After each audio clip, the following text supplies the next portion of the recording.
Hey everyone, my name is Neil, And my name's David. but we are not film critics. In this episode, we will be talking about Brooklyn Nine-Nine. Alright, so Brooklyn Nine-Nine is a sitcom that was released in 2013, produced obviously by the famous Michael Schur, and it ran up until 2021. Now, before we start with the individual season, I just want to say that Brooklyn Nine-Nine is arguably one of the funniest shows I've ever watched. It's hilarious and it's just enjoyable to watch in general. And honestly, I think I'd say it's one of my favorite shows of all time. Now, you can argue that, but that's just my subjective opinion. But whatever you say won't change it. I still love the show. I don't know if I would give it the title of like favorite, maybe not sitcom. Maybe not favorite show of all time, but I probably wouldn't give it the title of my favorite sitcom of all time. It's definitely a really good one, but I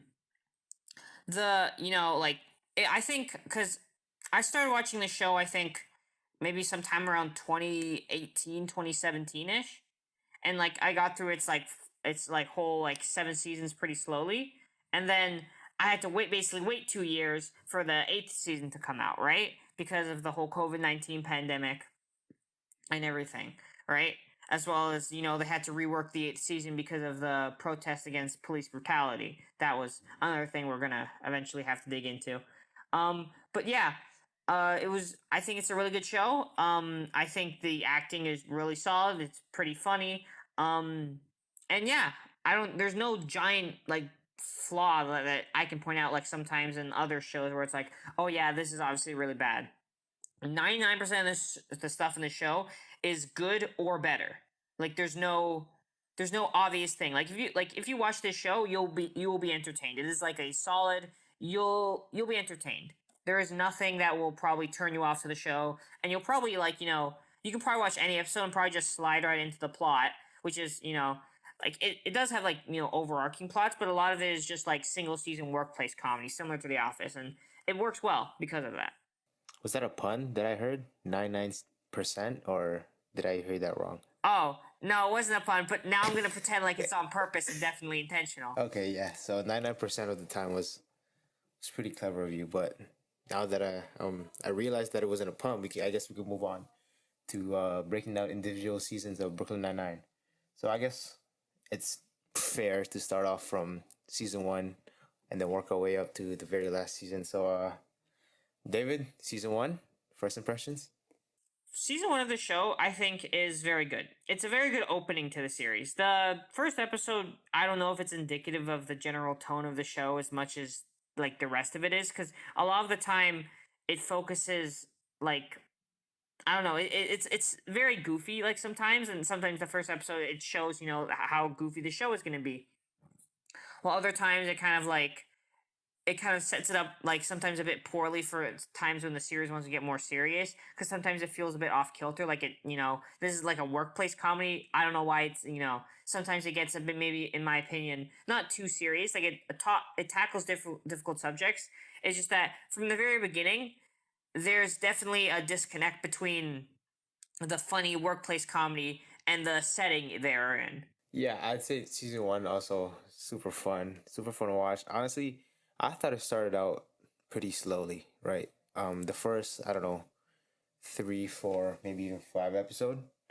I thought that's when it kind of you watch it and the first thing you see is obviously The Office.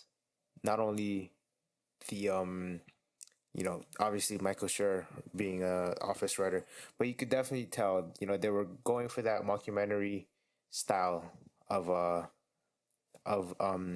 sitcom, right? Obviously The Office being probably the most famous show with that type of style.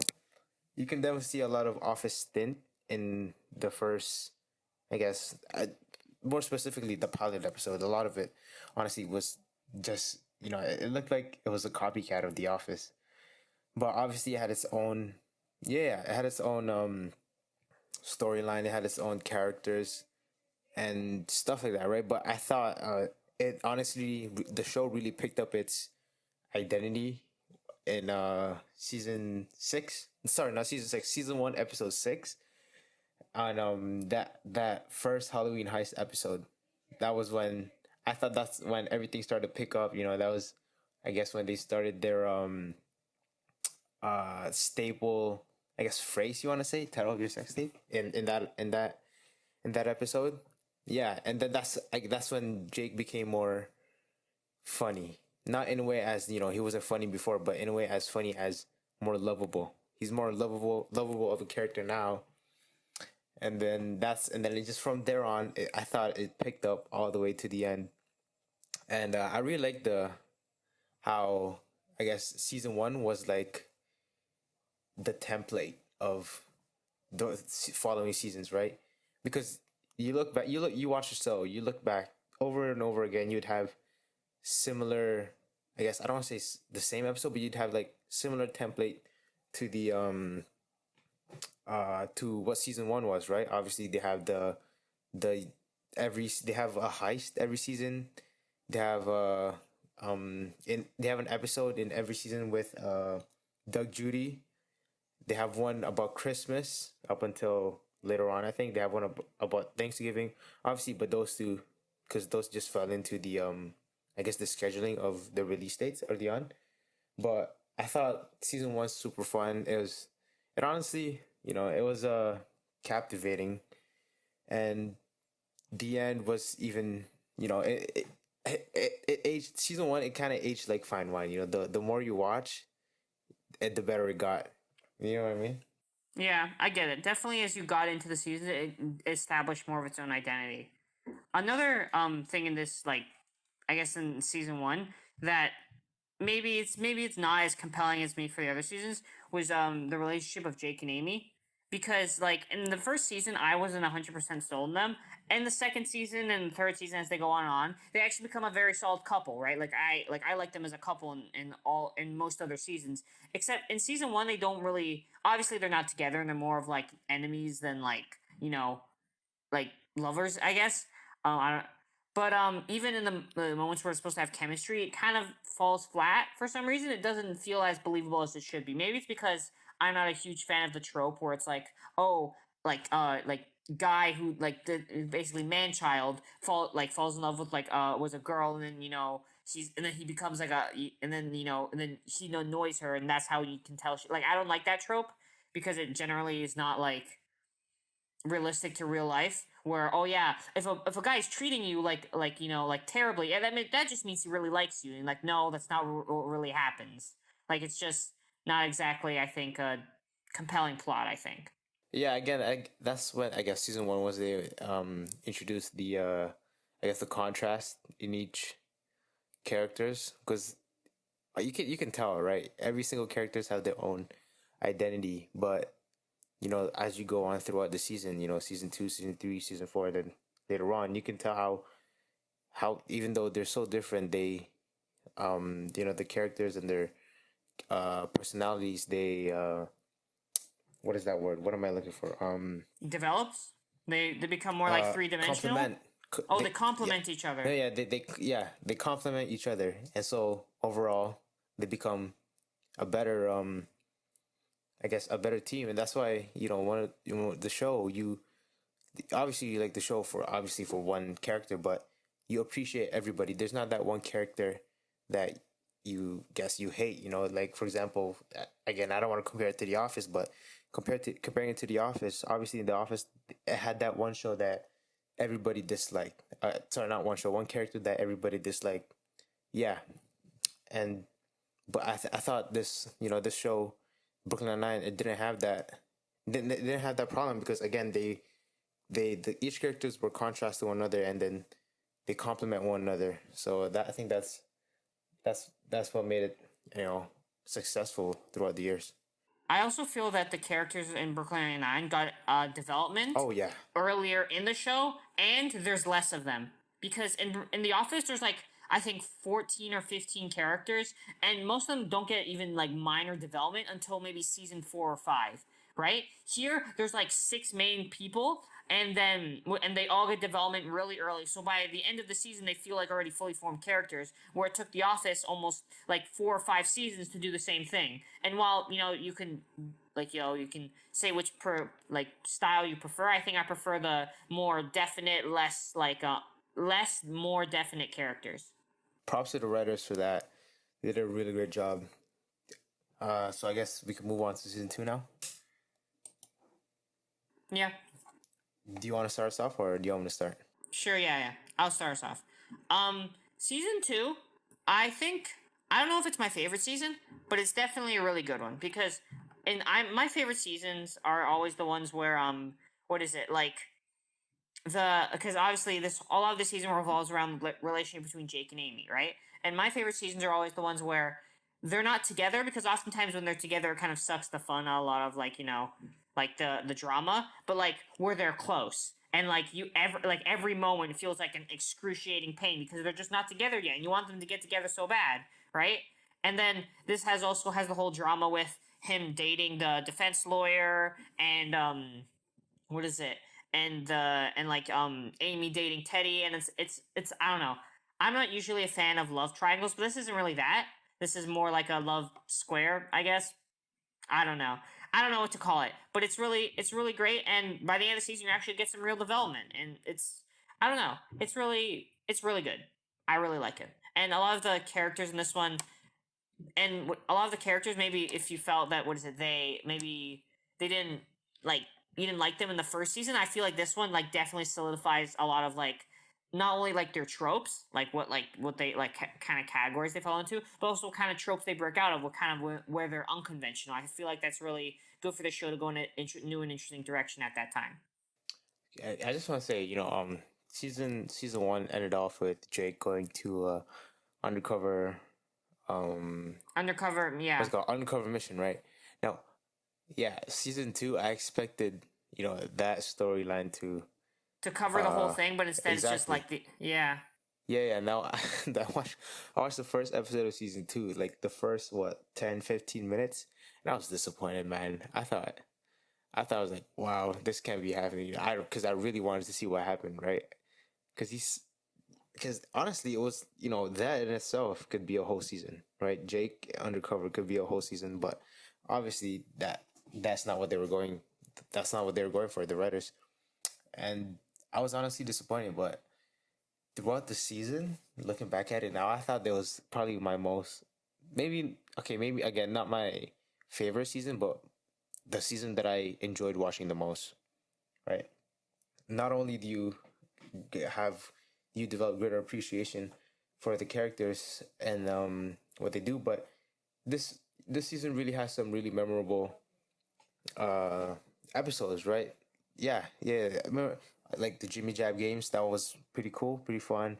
And on top of that, the supporting, not supporting, the guest stars that they put on this show, like Sophia, or the Sophia's boss, the his and then they introduced another character, which was Jake's dad and Boyle's dad, and the whole Boyle and Lenetti thing that was going on. That was pretty funny. I thought that yeah, and then they add on more characters, like more guest stars, I guess, like the detective later on in the season, which was, I guess, a setup for Jake and Amy. I thought that was, it made it so much more enjoyable to watch. It was, the season was fun, and it included many memorable stuff, right? And again, I can't I can't complain at it, but I definitely think it's better than season 1. Season 1 did its job at setting up the show, the character, and the plot. But season 2 did a great job following up with season 1 and adding on to it. And so yeah, definitely super fun and worth the watch for sure. Although obviously, as I said earlier, I was disappointed with how it started with the first episode, but regardless, still fun. I really liked it. I agree with you on pretty much everything you said except the opening. I feel like the fact that they didn't go for a full, like basically half a season or more with his undercover shtick shows that how basically creative the writers were, because they could have done that, but instead they decided to shorten it and give more time to like things that maybe could have made, because sure it'd be interesting to see him infiltrate the mafia, but like I don't know if that's the most like interesting thing because he'd be apart from the squad a lot. It wouldn't really work with their dynamic. I feel like the writers were confident that they could like write a better story with him with the squad than without the squad. I don't know. That was just the side of me that wanted to see a little bit of more action in the show. But obviously, this like it is a sitcom, but it definitely has more action than most because of the setting, obviously. But it's all right now. Now that it passed, and it turns out, honestly, if they were to cover that, his time being undercover, I don't think I would have enjoyed the season as much as I do now. So, season 3? Yeah, sure. I'll start us off now. Season three. Honestly, I was kind of devastated because season two, right, and then up until the end, you you love the characters. You love the dynamics that they had together, and not independently, but together. And then in the beginning of season three, they were sort of split apart, right? Mr. Sorry, not Mr. Captain Holt had to go on and do something else, and then Gina followed along, and now there's another character put in, put back as as an acting captain, but they just didn't have that dynamic, right? Obviously that was for like a small portion of the season, but again, for me, the beginning of the season really means like it says a lot. It just sticks in my mind for a good amount of time, and I don't know. That's what that's what I just remember. But later on, I thought this season was it was all right. I don't hate it, but it's not. Yeah, exactly. It's not my favorite. Not my favorite season. I thought the ending of the season though, when they were on the whole on that mission, I thought that was probably one of the best that I've seen. Probably the greatest ending to a season up to this point. They had it was like 3 episodes and they were interconnected, and it made it so interesting. It was so I guess that was the action I was looking for in the show, and then that that ending was it fulfilled my satisfaction of the action. But other than that, I thought it was all right. They introduced new characters like Agent Pimento, um, and I'm not complaining about it, right? But it honestly could have been better because yeah, especially because like the middle part, it kind of just lacked. I guess um, not that it was bad. It was just lacking for me a little bit.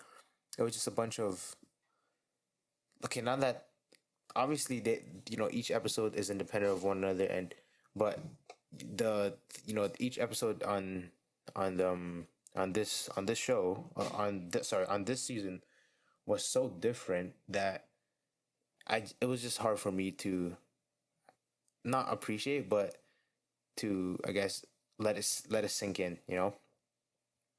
because one episode you have this storyline, and another episode you have another storyline with a whole different theme and a whole different I guess atmosphere to it, and so I guess that change in mood just played with me. I don't know, like for example, see episode 10 when they were stuck in the they had that whole what was that movie called? Die Hard situation, Yippee Kayak. They had the whole Die Hard situation. I thought that was super fun, super cool. It was a great episode. And then right after that, they have the hostage situation with Charles and uh and Jake helping Jake helping Charles. I thought that episode was it wasn't the best. Like, and then it was just such a sudden. change in tone and mood that you just it just leaves you hanging. And Like I can understand where you're coming from, but for me, season 3 was probably, it feels like a lot of setup. It feels like a lot of setup because there are some like moments that I really like in season 3. Like I love Adrian Pimento. I feel like his energy is very funny and he's a great addition to the cast, right? Um I like the whole like the whole infiltration of the prison and the FBI informant thingy, and like I feel like that was a very like it was very like it was like basically like a running joke, but I thought it was all very funny and the plot was actually like pretty solid. And but the thing is like I don't know, he like maybe like the beginning of the season is kind of rough. Especially I didn't see what you're talking about because they changed captains and they changed back and then it's just too much. But like once like it gets into the middle of the season, it gets good, and then the end is really good, like you said. And then, but like the thing is, a lot of it feels like setup, and like in season 4, it all gets paid off. But right now, it just feels all like setup. And I don't know. For me, I can't exactly remember off the top of my head, but I don't think Jake and Amy's relationship goes very far here. Like it kind of just stays as it is, and there's not much development. And so maybe that kind of if me a bit about the season. It kind of felt like it dragged a bit. But yeah, besides that, solid season. Maybe a bit below season 1 and 2, but overall okay. also, last thing I want to add on to it, I thought it was a little weird to add Adrian Pimento as a character so late into the season. He was added 17 episodes into the season, and the whole season has 23 episodes. I thought that was a little odd. They definitely could have done, they could have like added him a little earlier, so that because obviously you said he was amazing energy, super funny, and he was different from everybody else. He was like Rosa and Jake combined. He was different from everybody else, right? And it's like it's nothing you've never seen before, and then you have that character being added into to the show so late, especially into the season. You really don't have enough time to relish him as a character. Yeah, it'd be definitely help if he like was introduced earlier. So when what is it? He has to like separate from Rosa. It's a bit more like emotionally invested, but like, what can you do? I guess the relationship wasn't even Develop as that well, emotion yeah. as the development wasn't romantic and wasn't emotional as I guess you wanted it, or I wanted it to be as well. So now I guess like we can move on to season 4. Yeah, we can move on to season 4. You want to start us off? Sure. So this season, it starts out really strong. I really like the whole Jake and Holt witness protection. Their whole like very vibes and witness protection is very funny. I think like how they're like Holt has to play like basically a straight man, and then Jake has to be kind of like a like not a frat guy, but kind of like he has to put like frosted tips. It's very funny. I thought that was all very funny. Um, but then what is it? As what is it like? They get back as was it? They get back to the season. It kind of slows down a bit. Like it, I don't know. It slows down a bit. Like it slows down a bit, and then it kind of doesn't pick up until the end of the season again. Like for the first like maybe I think 5ish, maybe 5 to 10 episodes is good, and then in the middle it kind of slows down, and at the end it picks back up. They're the only episodes from the middle of the season I really liked are that like Jake and Avery moving in together, and and like Jake eventually saying like we can move into your apartment, it's all fine, and then and then the and then I think there's another episode I can't remember off the top of my head, but it's pretty good. But besides that, most of the season is pretty standard Brooklyn Nine. Besides actually one episode, which I don't know how to. I don't know. I think we'll wait until we each discuss our interpretations of the entire season, and then I'll go into it directly.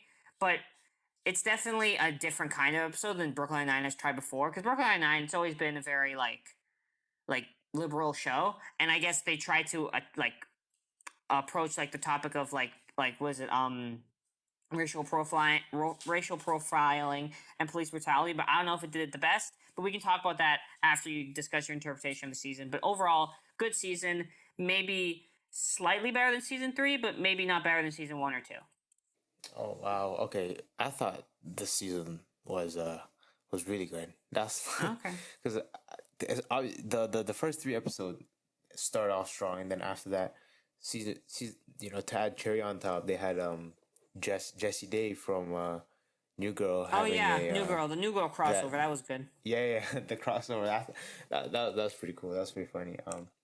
I thought this was like the season when um Jake and Amy, their relationship together really evolved, Yeah, it hit their right? stride. They became I guess work friends into an actual couple. That was the way they I guess they did that was so good in a way that because last as you said the season before the season three, the relationship didn't really change that much. It was more or less the same, and now they focused more on their relationship. Now it's what you've been waiting for the longest, right? It's what you've been waiting for, and it's what you've been wanting to see. And then on top of that, they add super funny characters like CJ, Captain CJ, which I thought was hilarious as a captain, and then his whole story was a captain, and then they add on uh Charles's adopted son. What was his name? Nicolaj, or however he wants to say it.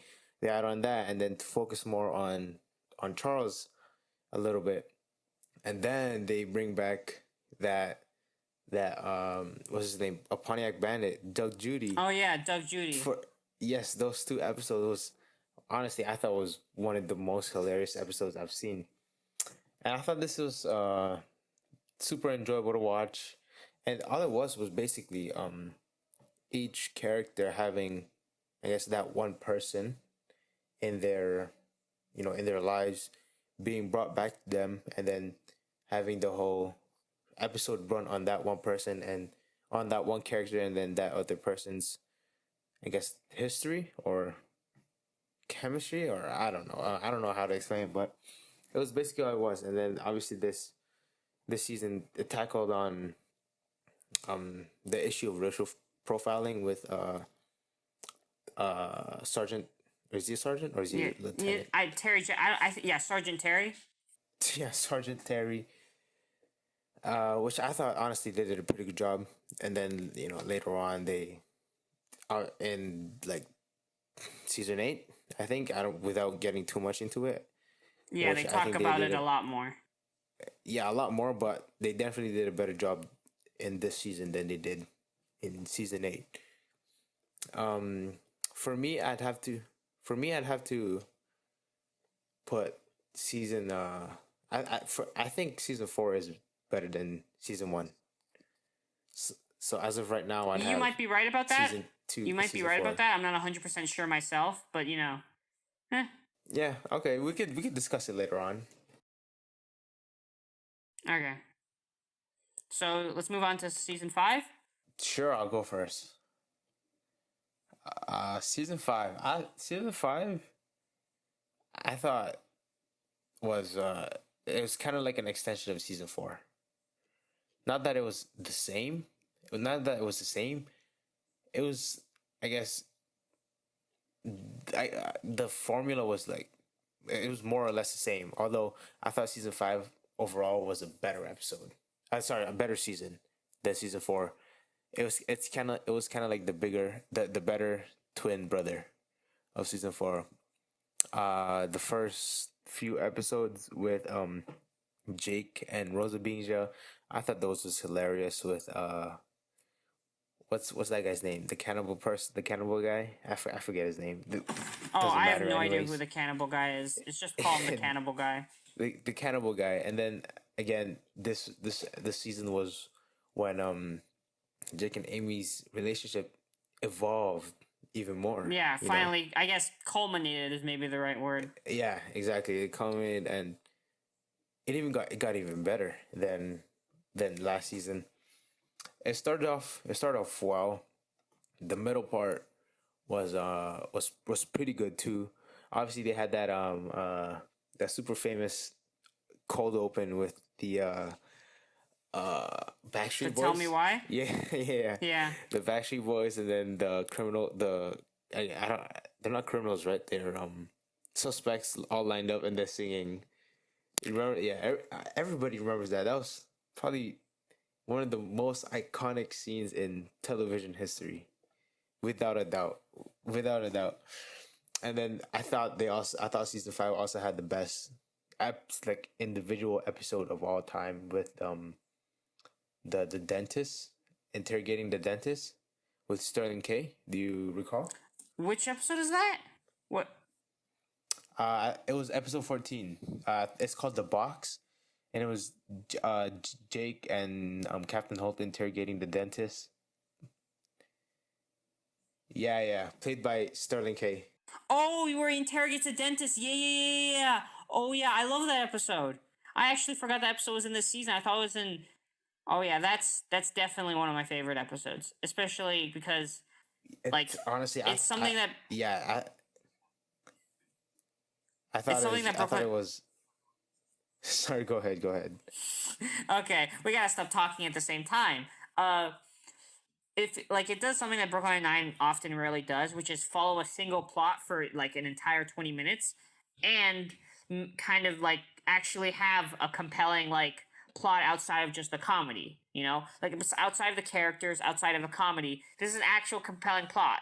You know, like oftentimes like breaking someone in an interrogation room is kind of in other shows is kind of shown in one scene, right? Where they just kind of like confront them and then they break. But this guy, he's like Jake basically works him for like an entire night. Jake and Holt, and then they finally get him to break by specifically using a tactic. It's great. It's great. It's probably one of my favorite episodes. Yeah, yeah. So adding on to that, I thought that's what they did a really great job in this season for like, obviously the interrogation episode, also the episode before that with the negotiation with Doug Judy and Jake.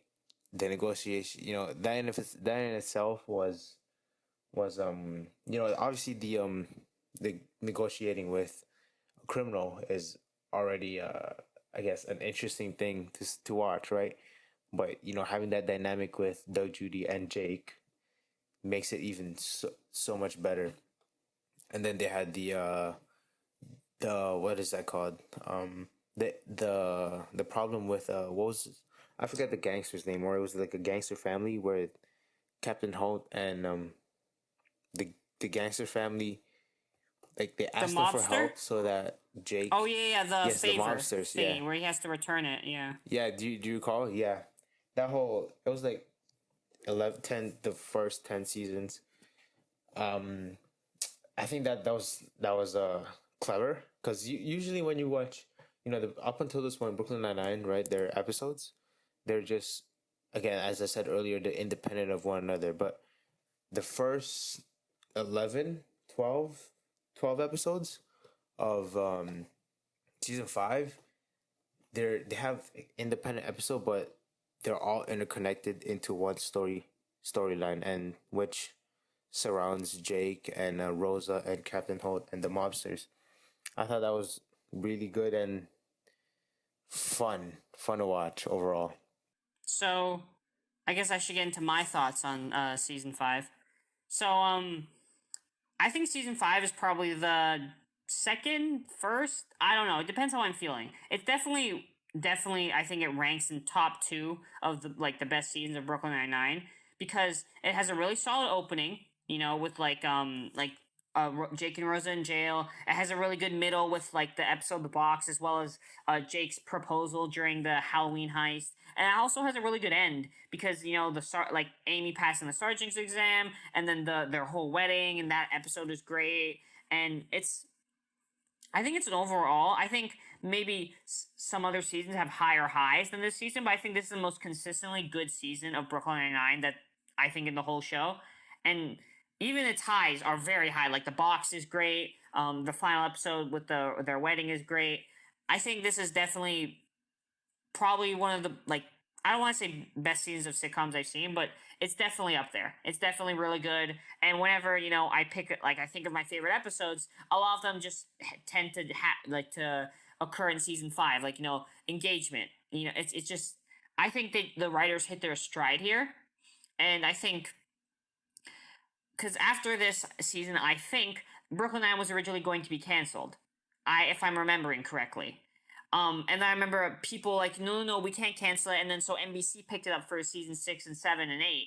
And honestly, maybe this is going to be a bit of a hot take, but maybe it should have ended after season 5.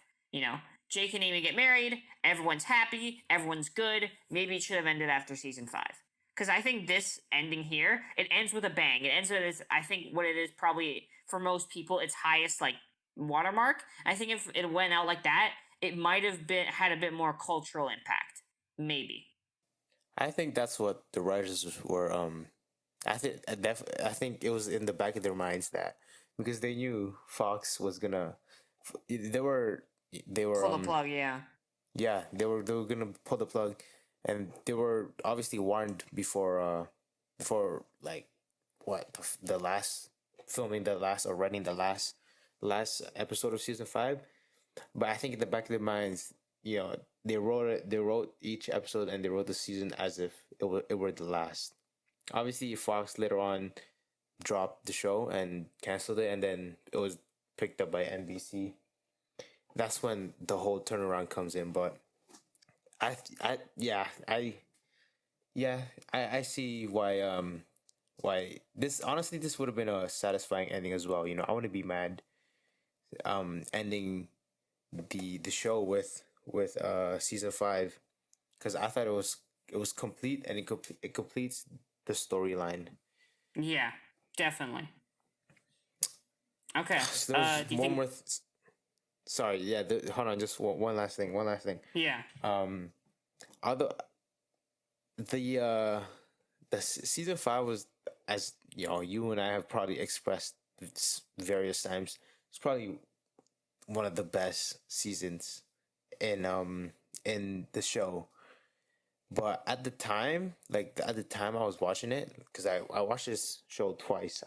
Because the rewatch value of Brooklyn Nine is so high, you won't get tired of watching it over and over again, right? So at the first time watching it, I didn't think that it was the end. I thought if it ended like this, I would have been unhappy. But the second time I watched it, I realized more that I wouldn't be mad with the show ending like this. Yeah. It gets its happy ending. Mm-hmm. It kind of gets, in my opinion, the perfect ending for this show. And maybe season 6 and 7 and 8 shouldn't have happened, but I guess that's a conversation for season 6. Yeah, I guess we'll transition into season 6 now that we're touching upon it. So, I guess I'll go first with season 6. I actually really like the opening of season 6. I feel like it transitions very nicely from season 5 to season 6 if you're watching it without any interruptions. There's not much of a change in quality, I think, from season 5 to season 6 at the beginning. And then, like, I think that's, like, a generally solid because, a whole going into a deep depression is pretty funny and, like, all of that stuff. But, as the season goes on, I think maybe it kind of suffers a bit because maybe some of their characters aren't as consistent. I think as with through seasons 1 through 5, like Amy and Jake debating on whether they want kids. Their positions in that debate don't really feel in line with their character. And sometimes what is it like?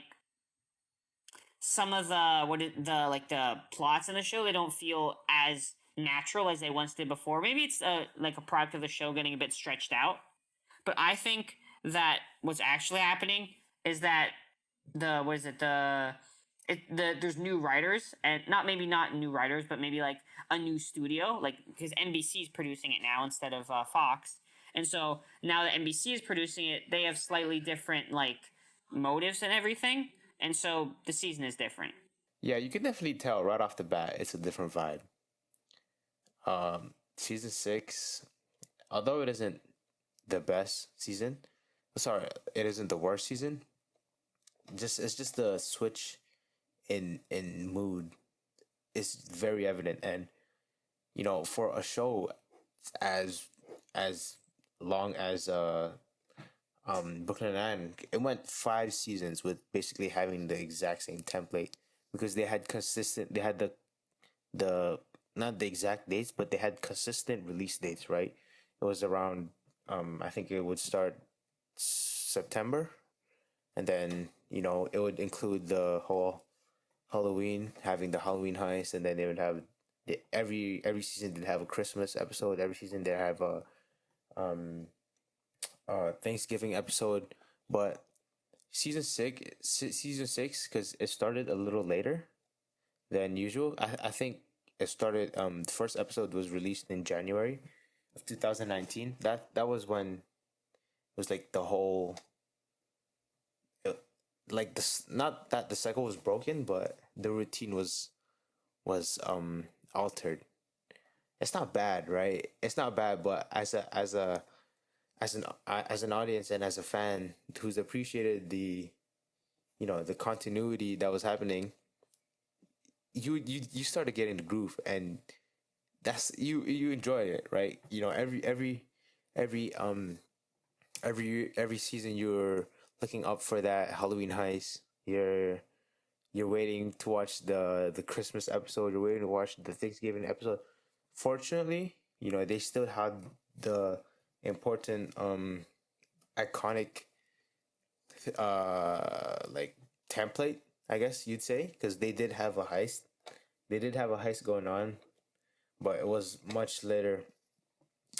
But I'm not mad at it, honestly. It was just again, as I mentioned over and over again, it was the change in mood, the change in tone of the show that just made it so not Different. yeah, it made it so different. It was not awkward, but it was different for me for sure.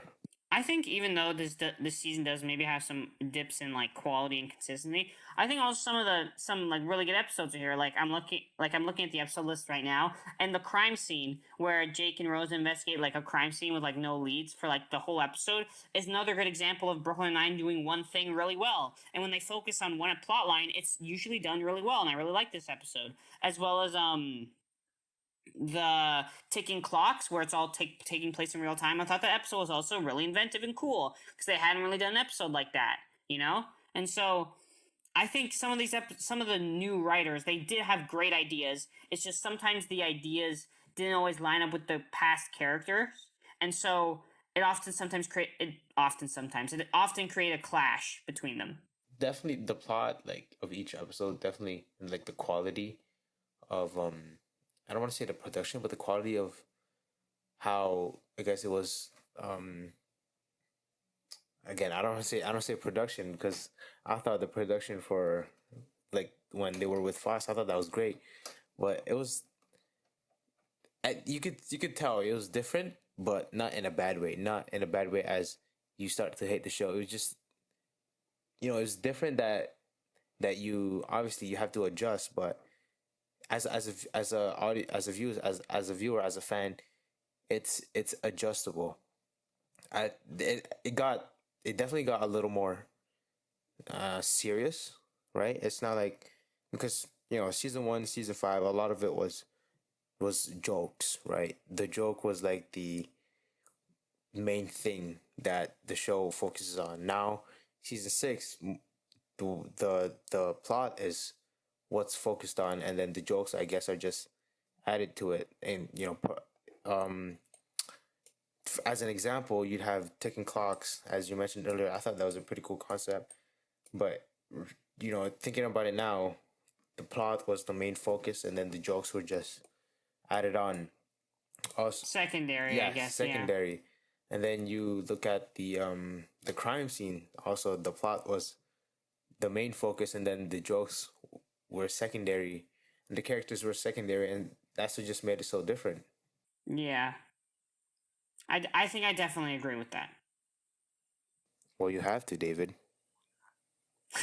I have no choice. No choice. Everything Neil says, I must agree Exactly. with. Or there's definitely not someone with just pointing at me with a gun, just slightly out of frame, and they're about to shoot me if I don't agree with everything Neil said. He's being held at gunpoint, so he has to agree with me. Unfortunately, I cannot express any of my own opinion. I have a script in front of me. I'm reading right now. Yeah, are you? Hey, yeah, you missed a line, man. Oh yeah, sorry. I mean, Neil is great. I love Neil. Neil is so smart and intelligent, and he is. I'm flattered. You write Wow. such great. I mean, I write such great scripts, Neil. Okay. Wow. Flattery at its finest. Now, I guess we Yeah. can watch season 7 now. I think I'll go first for season 7 because I have a lot to say about season 7 because season 7 is the first season I watched live, like front to back. I guess is the word I want to use. Like, because I watched it as it came out. Because a lot of the previous seasons I watched like all at once, like all like I binged them all. I think up until I think maybe midway through season 6, and then season 7 I watched as it came Wait. out, right? And so I think a Sorry, lot of so you just knocked it off all like season 1 and up to season 5, back to back to I back. mean, no. I binged season. No. I binged season 1 to season 6. Like before, like you know, like I binged season 1 to season 6, and by the time I finished season 6, it was season 6 like season 6 was halfway done. So I watched the rest of those episodes, and then as season 7 came out, I watched it. Like I watched it live, basically, right? And so a lot of these episodes are like really like maybe it's just nostalgia talking, even though this only happened less than a year ago, or more than a year. Oh god, I'm that old, aren't I? Oh god. Anyways, it happened like more than a year ago. Maybe it's nostalgia, but a lot of like some of these episodes are really really good. Like I think trying one of the episodes where Jake and Amy try to like have a child but they can't do it, or like Dillman where like they have like the plot of like the like who set off the glitter bomb, or Yeah, with J.K. Simmons. pardon. With J.K. Simmons. Yeah, with J.K. Simmons, I really like that episode. There's a couple of other ones. I like Ding Dong, where Madeline Wunsch dies and Holt kind of goes like he goes all out, I guess. For her final death, like taking the win against her. But some of the other like episodes are kind of not as good. Like I wasn't a fan of Debbie at all. Like that wasn't someone I was like convinced that was actually going to stay. She was there for like 3 episodes and then was gone. The Jimmy Jab games too, it was fine, but I don't think it had the same magic as the original Jimmy Jab games.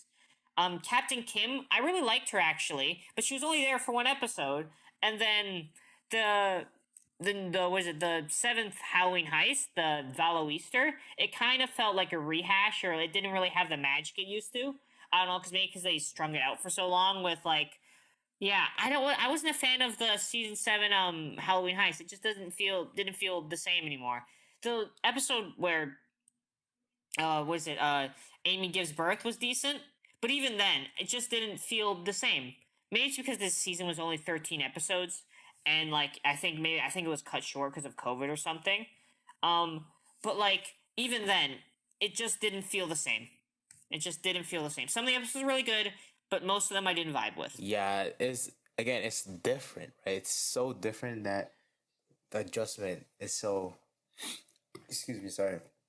The adjustment is gonna be tough, but overall, I think I really like this episode. Each not episode, sorry, season. Each individual episode was great. Like, Pimento, the one with Agent Pimento when he had that condition with that the character had in Memento. I thought that was really interesting. That was fun. The take back again with Doug, Judy, and Jake. It's always a blast having those two in the same episode. Dillman, and me personally, I loved the season 7 Halloween heist. I thought it was, I thought it's up there as one of the best, along with season 1. I thought it's up there as one of the best because it was a new concept, right? And the ending was just it was cool. It was like Rosa winning 3 Halloween heists and in one basically. I don't know. It just kind of felt drawn out. I mean, I thought it was fun. Sorry. It kind of just felt drawn out. Like, I wish she just would have won one heist instead of winning three of them. But even then, it didn't even feel like it really counted. It just, I don't know, man. Me, I look at it as the comedy within uh the I guess like the delay of the heist. It was funny how Scully kept eating. Sorry, Scully kept eating the jams, and then Cheddar would eat the jams. I thought that made it pretty funny, and then it would later on extend to it was the Easter, and I don't know, me personally, I like that. I like that episode. That again, definitely one of the. It's definitely up there for me as one of the best Halloween heist, not Halloween heist episodes in the show. And then obviously the ending of season 7. I thought the ending of season 7 was pretty cool because it was more of I guess a personal journey with Jake and Amy, and so that made it so much more meaningful. I thought also, I'm pretty sure season 7 was uh like arguably one of, I think NBC was on the brink of dropping the show, and so that's why they had season 7, like the ending, they kind of ended off that way so that give it a satisfying ending. Although obviously ending Brooklyn 99 is never a satisfaction. um but because I'm pretty, yeah, I think it was cut off because of COVID, and NBC was talking with the producers saying how they might drop, cancel Brooklyn 99. Obviously they didn't because they have a season 8. And overall I thought quality was still there, but it's not up there as one of the best seasons because of like the whole like compare season 5 to season 7. Season 7 had great individual episodes. Season 5 had great individual episode and it had amazing storyline all throughout the season. That's why I wouldn't say it's my favorite or one of the best seasons of the show. Yeah, I think I definitely agree with that. Do you want to move on to season 8, or you got anything more to say about season 7? I think I'm done with season 7. We can now move on to season 8. All right, the last Brooklyn 99 season. Yeah. So a lot happened between season 7 and season COVID. 8. COVID, the protests Yep. around the police brutality, George Floyd, and defunding the police and all that stuff. And a lot of changes were made from season A 7 lot. to season 8 in the whole thing, in the whole like structure of the show, as well as like the characters and everything. And it was an interesting experiment. Personally, this is gonna be a very, very spicy hot take. Okay. All right. Well, They should waiting have for just it. canceled the show after like season 7. Like they should have read the room and went, should we make a cop procedural comedy right now? No. The answer is no. You shouldn't have done that. But I guess they decided, you know what, we got to end it somehow, and they ended it, and they did the whole thing. And I remember I watched these episodes as they came out. I remember them, and honestly, a couple of them are good. Like I really like the Lake House. I really like what is it? I really like Game of Boils. I think that was a pretty funny one. But a lot of it, I feel like anything that involves like the police now, sorry, anything that in the show is like specifically like tailored to like the NYPD feels a bit not as good. It feels a bit lacking, I think that's the right word. It feels a bit lacking because before, I think maybe this is personal to me, but before I could watch the sections about like the police and them having fun and everything, and I could do that uncritically. But now whenever I look at it, I see it like I see it through new light, and it's not fun anymore. I don't think it's fun anymore. I think that they should have ended it after season 7, and I think that most of the season was they tried to address it. The first episode they talk a lot about like the whole NYPD and qualified immunity and like a lot of like important topics. But the thing is, at the end of the day, they can talk all they want about how like like the NYPD and how they want it to change. But at the end of the day, they're still there. By the end of the season, they still exist. And sure, they have this police reform thingy, but police reform has passed before, and it doesn't make a damn bit of difference. And it's not. And even if this reform does make a difference, you don't even get any info about it. So it's kind of just this vague. Oh, it'll make the police better, but they never actually get rid of the police or defund the police or unbundle the police, any of these like slogans. And instead they kind of just go the whole like sentiment, oh no, we can change it from the inside, guys, we'll be fine. When the thing is with the police, you can't change it from the inside. It's institutionally broken. You can't reform that. And I think this it shows attempt to try in the 8th season is kind of lacking. And this kind of connects back to the season 4 or 5 episode, season 4 or 5, I can't remember. Moo, the one about police police brutality and racial profiling. They tried to address it there, and then again they kind of fumbled it because the final message of the episode is that Captain Holt was like, hey, you shouldn't report it because then you should get high up and change it from the inside. But the thing is, that's not possible. That's not something you can do within like a police precinct. Or even the police as a concept, because they're not made for institutional change, and you can't change something that broken from the inside. And I think it tries, and it does end on a sour note. It's like, oh, he'll think twice before doing that. But the thing is, that's not a win. The episode ends kind of sour because, oh yeah, sure. He'll think twice, but no, he won't, because there's no accountability. There's no nothing, and it kind of rings hollow. And a lot of this final season felt like it rang hollow, especially to me who really wanted to like the final season, really wanted to go out with a bang. But oftentimes it didn't, and it kind of just felt lackluster. And honestly, I think Brooklyn Nine has overstayed its welcome. Wow. Okay, that's very spicy take. Me personally, I didn't really enjoy the first 3 or 4 episode up until Doug Judy was back, because the episode before Doug Judy was about the police and the issues that they had in overall. And I think the biggest issue that the again, I don't want to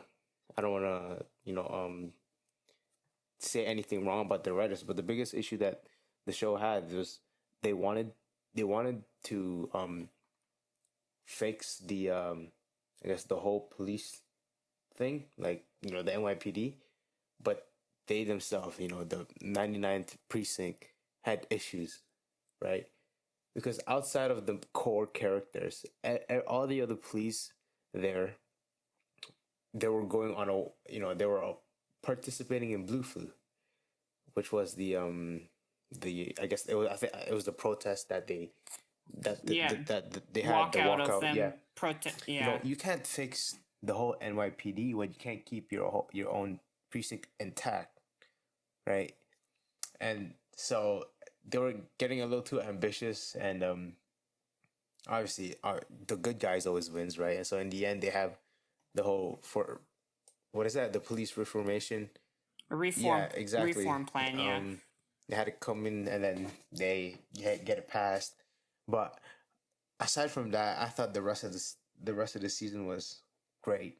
It was season from episode 5 to all the way to episode 10. I thought that was like the second half. I thought that was when it was probably at its peak, because most of the time it was the show bringing back characters from the past, even minor characters like Malik Nose and what was his name? And Teddy. Yeah, the guy that looked like Charles. What was his name?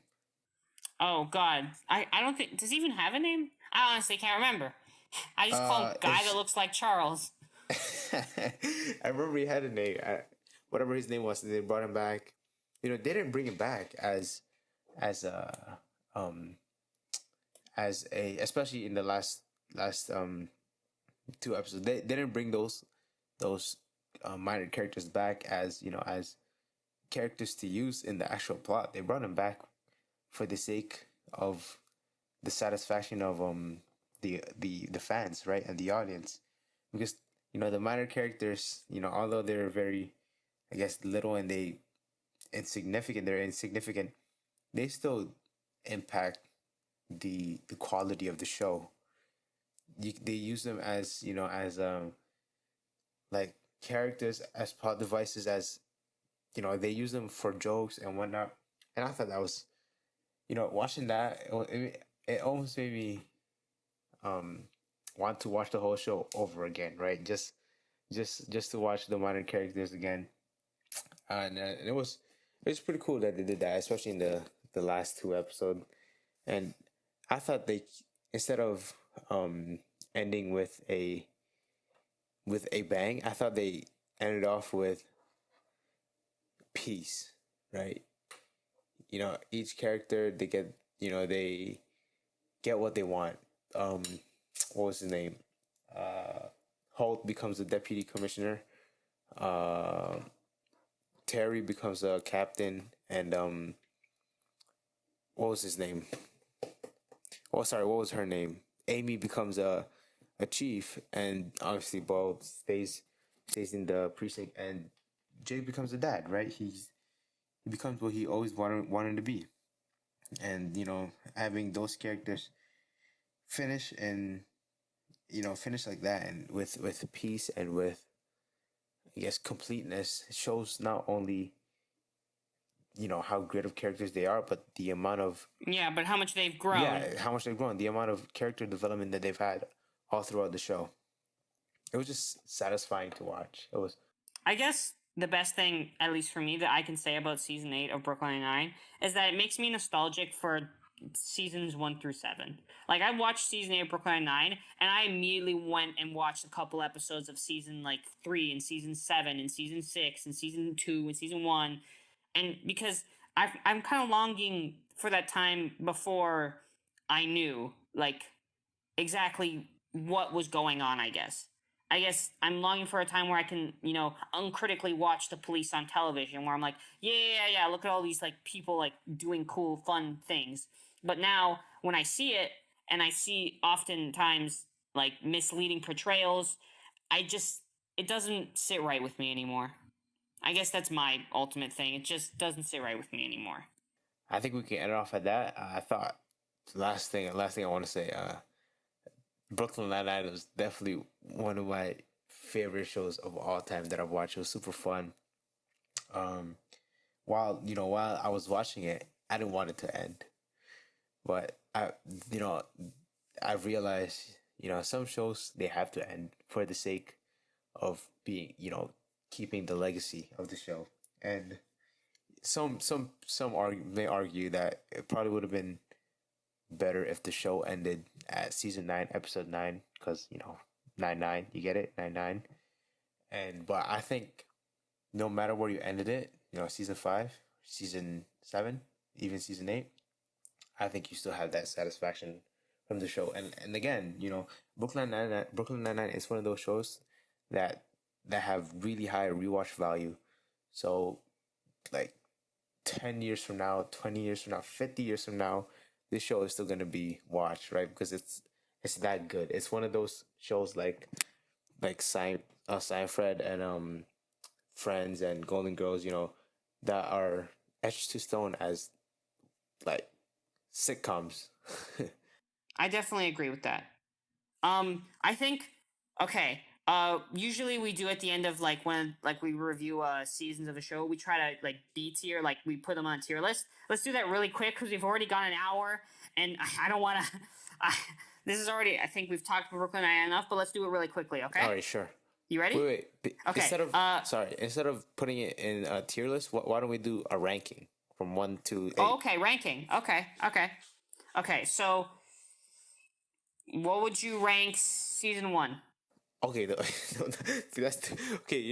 That takes too much work now. Now that you asked that, what if we do one? Okay, let's do what's number one for you. Let's do it. Number let's do one? it that way. Season 5. I'm gonna go with season 5, number Same, 1. Season 5, number 1. Number 2. Okay, number 2. Season 2. Oh wow, season 4. Okay, what's number 3? Number 3 would be season 2. Season 2? For me, number 3 is season 4. Okay, what's wait, was it what number are we on? Number 4? We're on number 4, yeah. Okay. Number 4 would probably be season 1. Oh, okay. Mine would be. I didn't say season 1 yet, did I? I don't think I have. Yeah, season 1. No. Number 5 would be. I think. Oh God. I think season 6. I'm gonna go with number 5 is season. Okay, number 5 is season 3. I'm gonna go with number 5 is season 3. Oh, season 5. I'm gonna go with number. Season 5. Number 5. I'm gonna go with season 7. Okay. Okay. Number 6 for me is season. I think Okay. Number 6 is season 7. Or sorry, number 6 is season 6. Wait, sorry. Where were we at? Number 7. Number 6. We're at number 6. Number 6. Number 6. Season. Wait, did I say season 7? Number 5? Or I don't know, man. You have to keep track of this. I'm not. Season 7, man. Season 7, whatever. Season 7. Okay. Number 7 for me is season 7. For you? Season 8. Season 8? Yo, I'm okay, lost. number I'm 8. actually so lost. Number 8 for me is season 8. That's number 8 for me is whatever left out. Whatever you left out, there it is. Yeah, See, this is why my idea was better. We should have just done a tier list, man. See, trying to rank these seasons. Right, what like the way I would have done it, like I would have thought too much about it. That's why. Oh yeah, you gotta do this on the fly. There's no thinking here. You gotta do it. Bam, bam, bam, bam, bam, bam, bam, bam. All right. No thinking required. Rapid speed. All right. Next time, rapid speed. Okay. Yeah. Next time, rapid speed.